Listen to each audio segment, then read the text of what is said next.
These are the spinning wheels that keep the lights on for 4 million Americans. As long as the water's flowing, this keeps spinning. Yes. We were granted rare access to see where the drought-stricken Colorado River becomes electricity inside the Glen Canyon Dam in northern Arizona. Glen Canyon Dam.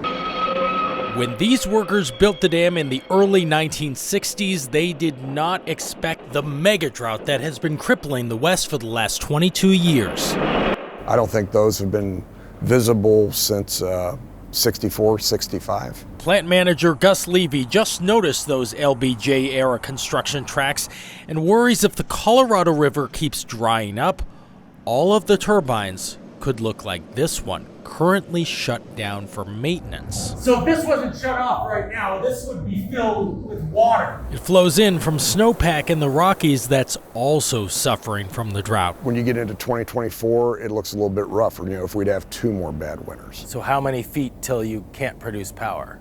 46 and a half feet. Less than 50 feet. That's correct. Are you worried about that? I mean, this whole facility is here and it's producing power for 4 million people. We've been concerned about it for some time. In other words, Lake Powell behind the dam is now less than 50 feet above the spot where water can pass through. If it drops below that point, the power plant shuts down.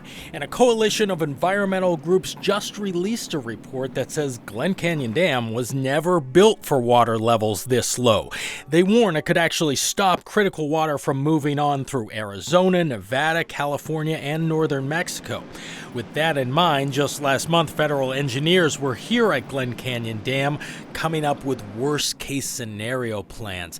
Gus tells us they have 8 solutions to move the Colorado River. None of them good.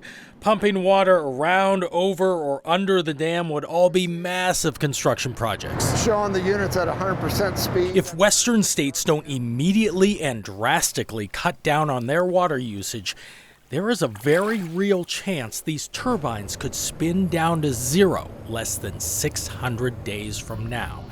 If this green energy plant were to go offline, the rest of the aging and stressed grid would have to immediately pick up extra work. The power companies would have to find and buy more expensive electricity, likely raising bills for millions of people. The states have to come up with a plan, I think fairly soon, or I believe the government's going to impose a plan. And there's wild disagreement across the West. One city in Utah, St. George, wants to build a pipeline to pull even more water from the dam. People are just flocking here in droves. The county water manager tells me it's their legal right based on a water pact signed in 1922. How big is the pipe and how far does it have to go? So it has to go approximately over 100 miles, and it's about 60, so you could easily walk through that pipeline. I think there'd be overwhelming resistance to them putting another pipeline in here. It would also cost at least $1.6 billion, while here at the dam they are scrambling for every last drop.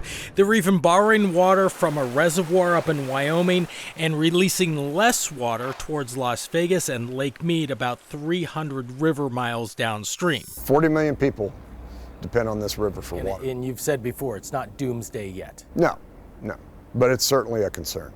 We could sit here and list off all the ways there are to create electricity. You can do that in any number of ways. But there's only one way to get water. It's one of those things that you either have or you don't. At Lake Mead, I'm Dave Malkoff, the Weather Channel.